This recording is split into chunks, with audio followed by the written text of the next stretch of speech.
Kembali lagi bersama kami di Metro Siang. Pemirsa, hari ini Polda memanggil 2 ormas besar di Bali, yaitu Laskar Bali dan Baladika. Pemanggilan ini berkaitan dengan pasca keributan di Lembaga Pemasyarakatan Kerobokan dan di Jalan Teguh Umar dan Pasar Bali Kamis kemarin. 2 figur dari 2 ormas besar tersebut langsung diminta untuk menyepakati damai dan tidak akan mengulangi kejadian yang serupa.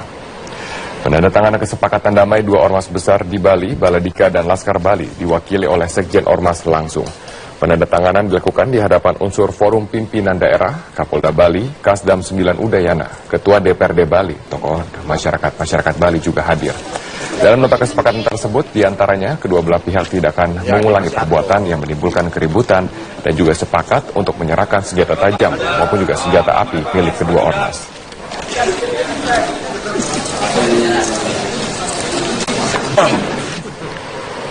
Kerusuhan antar napi penghuni lapas Kerobokan Bali pada Kamis petang berbuntut bentrok susulan antar ormas di Jalan Tuku Umar dan Pasar Bali. Akibatnya 2 korban luka dan 1 tewas, sementara 110 narapidana yang terlibat bentrok dievakuasi ke 5 rumah tahanan seluruh Bali.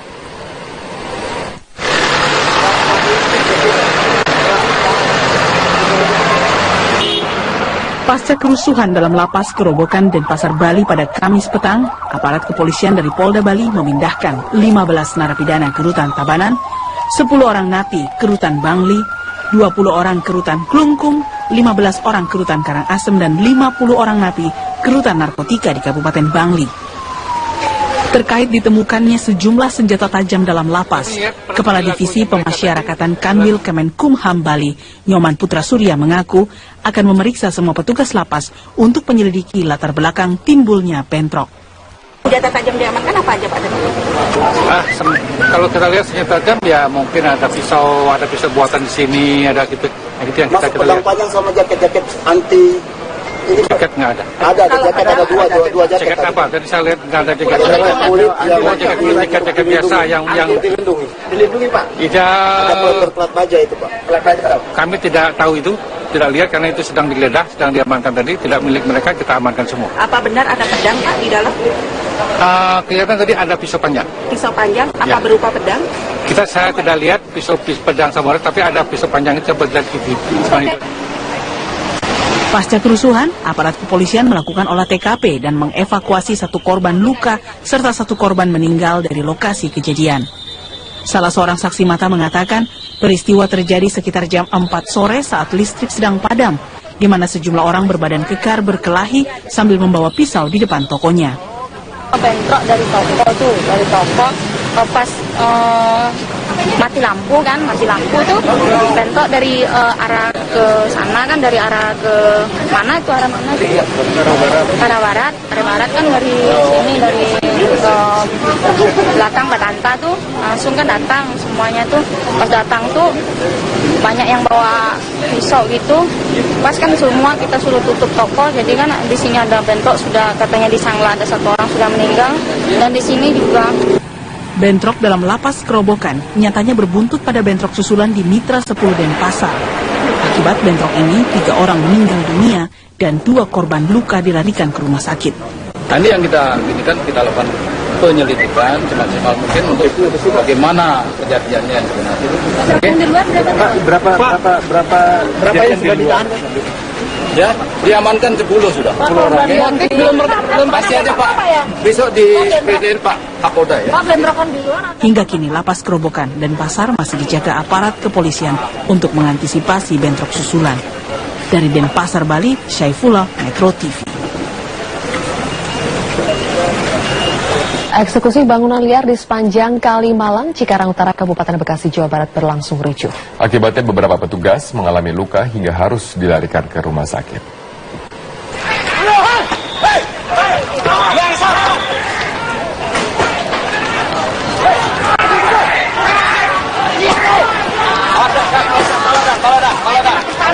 Bentrokan terjadi akibat adanya penghadangan warga saat petugas Satpol PP hendak mengeksekusi bangunan liar yang berada di atas lahan milik negara. Akibat aksi lempar batu, beberapa petugas mengalami luka-luka dan harus dilarikan ke rumah sakit. Selain itu, beberapa warga yang dianggap sebagai provokator diamankan oleh petugas. Eksekusi ini dilakukan berdasarkan perda tentang keindahan, kebersihan, dan ketertiban. Sedikitnya ada 67 bangunan liar yang dibongkar di sepanjang bantaran Kalimalang yang rencananya akan dijadikan jalan 2 arah. Menjelang Natal dan Tahun Baru 2015, pihak pengelola Bandara Hussein Sastranegara Bandung mulai mempersiapkan pengamanan yang lebih ketat dibandingkan dengan hari-hari biasa. Pengamanan dilakukan untuk mengantisipasi adanya teror serta ancaman lainnya menjelang Hari Raya Natal dan Tahun Baru. Pengamanan yang dipersiapkan diantaranya dengan menambah posko di luar dan di dalam bandara. Pihak bandara juga bekerja sama dengan TNI Angkatan Udara untuk berpatroli dan menambah titik-titik banner dekat permukiman penduduk sekitar bandara. Selain itu, pihak bandara pun sudah mempersiapkan kendaraan LKKPK selama 24 jam sebagai monitoring keselamatan penerbangan, bekerja sama dengan 20 TNI dan Intel TNI Angkatan Udara guna menghindari ancaman-ancaman lain. Walaupun sedikit mengganggu kenyamanan penumpang, namun tujuannya adalah memberikan keamanan dan keselamatan penumpang. Persiapan dan pengamanan sendiri dimulai dari tanggal 18 Desember hingga 8 Januari 2016. Pengamanan ini juga difokuskan pada pintu masuk dan kawasan steril bandara.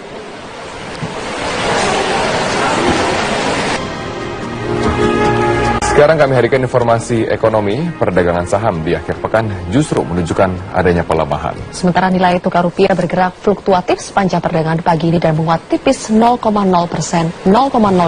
siang ini. Setelah respon positif kenaikan tingkat suku bunga The Fed kemarin, hari ini bursa saham global berbalik ke zona merah dipengaruhi oleh harga minyak dunia yang terus turun hingga $34,73 per barel.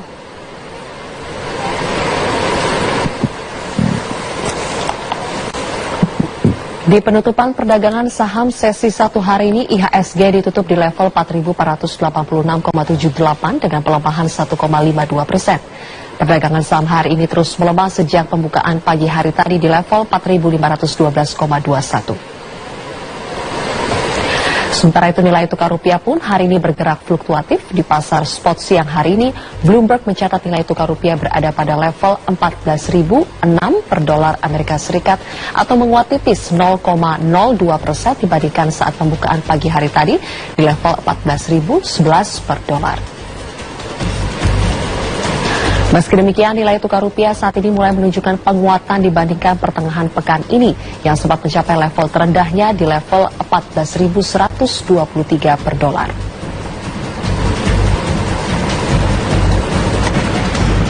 Pemirsa, Menteri Perhubungan Ignatius Jonan akhirnya mencabut larangan beroperasinya ojek dan taksi online. Ya, Menhub Ignatius Jonan ini menganggap bahwa ini tidak sesuai dengan Undang-Undang Nomor 22 Tahun 2009 tentang transportasi publik. Dan alhasil Menhub Ignatius Jonan pun mencabut larangan tersebut.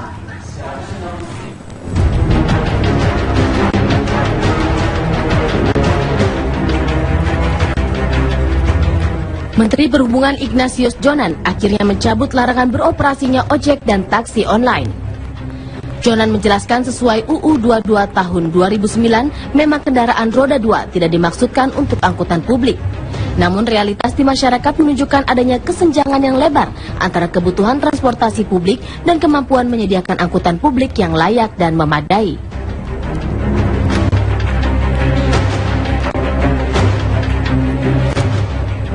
Padahal sebelumnya Kementerian Perhubungan melarang ojek maupun taksi yang berbasis online beroperasi. Layanan transportasi di kota-kota besar ini dinilai tidak memenuhi ketentuan sebagai angkutan umum.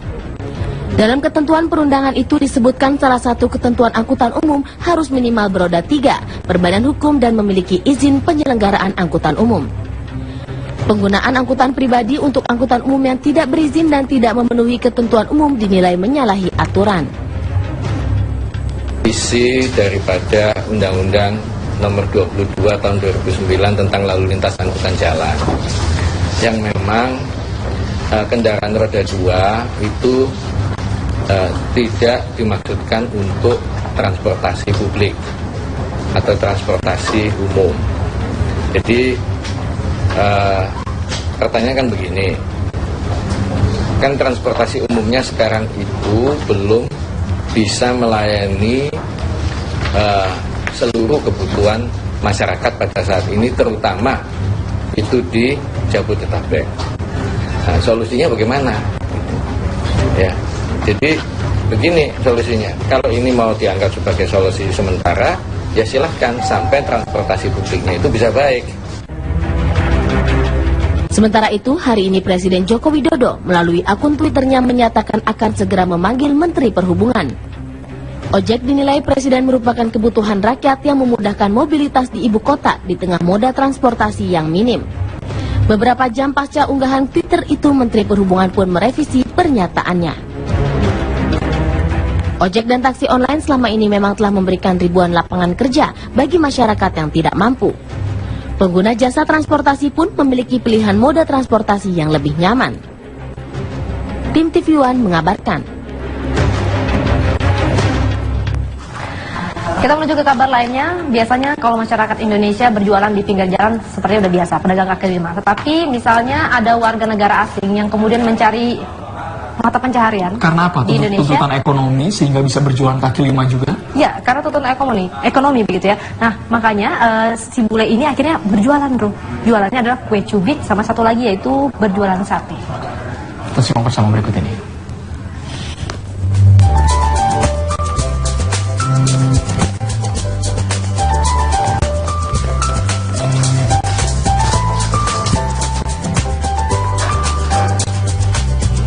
Inilah Ismail Kolibali, seorang pria kelahiran asli Mali, Afrika Selatan. Ia merupakan salah satu potret warga negara asing yang sudah lama menetap dan bekerja di Jakarta. Ismail pernah berkeliling ke beberapa negara bagian di belahan dunia Timur Tengah dan juga Asia. Namun akhirnya memutuskan untuk tinggal dan memulai usaha di Jakarta. Pak Haji, sapaan akrab dari para pegawainya, sudah berjualan sate domba Afrika sekitar 17 tahun. Di salah satu sudut ibu kota, tepatnya di kawasan Tanah Abang, Jakarta Pusat, Ismail menjalankan usahanya. Meskipun lokasinya terkesan sederhana, siapa sangka bisa meraup pundi-pundi rupiah untuk memenuhi kebutuhan hidupnya sehari-hari. Pria kelahiran 63 tahun silam ini merupakan anak ketiga dari 5 bersaudara yang merantau dan kemudian tinggal di Jakarta bersama sang istri Nurjana. Ismail berjualan dari jam 11 siang sampai dengan jam 5 sore setiap harinya. Makanan yang dijualnya khas dan unik, asli dari kampungnya Mali, Afrika Selatan. Karena dulu waktu saya pertama datang, saya keliling-keliling Jakarta, nggak ada model sate Afrika Indonesia. Nanti saya bikin sendiri. Iya. Jualan sama orang dari Afrika, Mali, Senegal, Nigeria, Kamerun. Ya, pelan-pelan Indonesia coba sampai sekarang enak. Nanti sekarang mayoritas yang beli semua Indonesia. Meski dengan bahasa Indonesia yang masih terbata-bata, Ismail tak segan mengajak berbincang dan bercanda dengan para pelanggannya. Tak segan pula ia membagi resep dari hasil makanan olahannya. Iya, yang unik dari sate domba dagangannya adalah tidak menggunakan tusuk seperti sate pada umumnya. Cara memakannya pun terbilang unik karena menggunakan pisang goreng. Menurut Ismail, seperti itulah orang Afrika menikmati makanan yang dijualnya. Ya, saya mau Indonesia karena Indonesia bagus. Bagus ya. Sebelumnya Pak Haji sudah pergi kemana saja selain Indonesia? Iya, banyak negaranya. Banyak negara lain. Iya. Dan akhirnya pilihan jatuh ke Indonesia.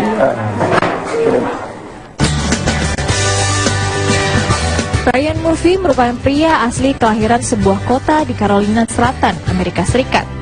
Sudah hampir 3 tahun ia tinggal di Jakarta bersama istrinya Febrina dan anak-anak tercintanya.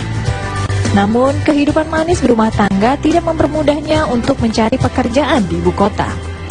Meski dengan berbekal pengalaman profesional bekerja sewaktu di negara asal, Ryan masih saja sulit mendapatkan kesempatan untuk bisa mendedikasikan kemampuannya di sebuah stasiun televisi atau rumah produksi.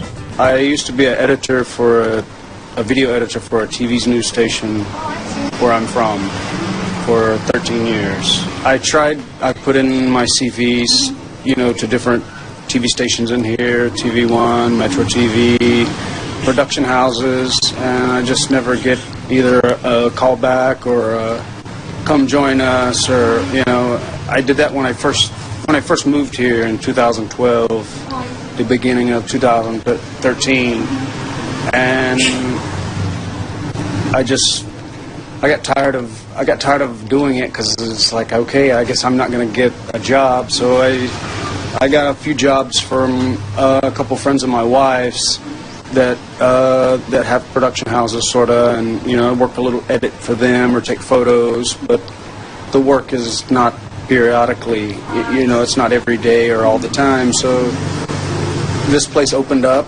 and we decided to maybe try selling here. So, do whatever I can to try to make some money, it doesn't.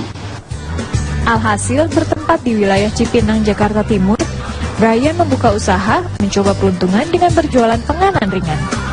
Ia berupaya menjemput rezeki dengan melakukan pekerjaan yang tidak terlalu memerlukan kebutuhan khusus. First started off selling mie ayam and somai and bakso, and it didn't really sell. So during Ramadan, I decided to change the franchise Pisang Hijau and started selling sort of well during Ramadan, buka puasa. And at the same time, I started selling takoyaki, and it's selling pretty well ever since. And then I just recently started selling kue cubit because it's sort of along the same lines of making takoyaki. So it's just something easy for me to make, and right now it's easy to sell. So that's just how I'm just doing it. That's what I'm doing. Brian membuka tokonya mulai pukul 12 siang setelah menjemput sang anak. Ia lalu mulai terbiasa dengan kegiatan membuka toko, menyapu, dan membersihkan toko. Di tokonya itu, Brian menyiapkan beberapa racikan adonan olahan untuk membuat takoyaki dan kue cubit. Harga jajanan yang dijualnya relatif terjangkau, hanya Rp1.000 per buahnya. Brian pun melayani pembelinya dengan ramah. Tak jarang ia bercanda dengan anak-anak yang sebagian besar menjadi pelanggannya. Ini sering jajan di sini? Yang paling sering dibeli apa? Kue cubit. Kenapa? Enak. Enak. Terus takut gak kalau manggil Mister Bule? Biasanya manggilnya apa? Mister. Mister? Yakin manggilnya Mister? Iya. Apa manggilnya? Mister Bule. Panggil Bule. Terus gak kaku gitu ngobrolnya? Enggak. Pakai bahasa Inggris dong, bisa? Enggak bisa. Ya, kalau beli pakai bahasa Indonesia? Iya. Iya. Yang paling enak apa yang di sini kalau jajan? Kue cubit lah. Kue cubitnya aja. Yang takoyaki yang lainnya belum pernah nyoba? Udah. Terus? Nggak enak. Bukan yang nggak enak, nggak doyan. Sama seperti pedagang kue cubit lainnya, pendapatan Brian kerap tak menentu. Rata-rata hanya sekitar 100 ribuan rupiah per hari. Ia tetap bersyukur dengan rezeki yang didapatkannya. Kendati demikian, Brian tetap berharap suatu saat dapat kembali melakukan pekerjaan profesionalnya di ibu kota sebagai pekerjaan tetapnya. Dari Jakarta, Ayu Putri Sunardi, TV One mengabarkan.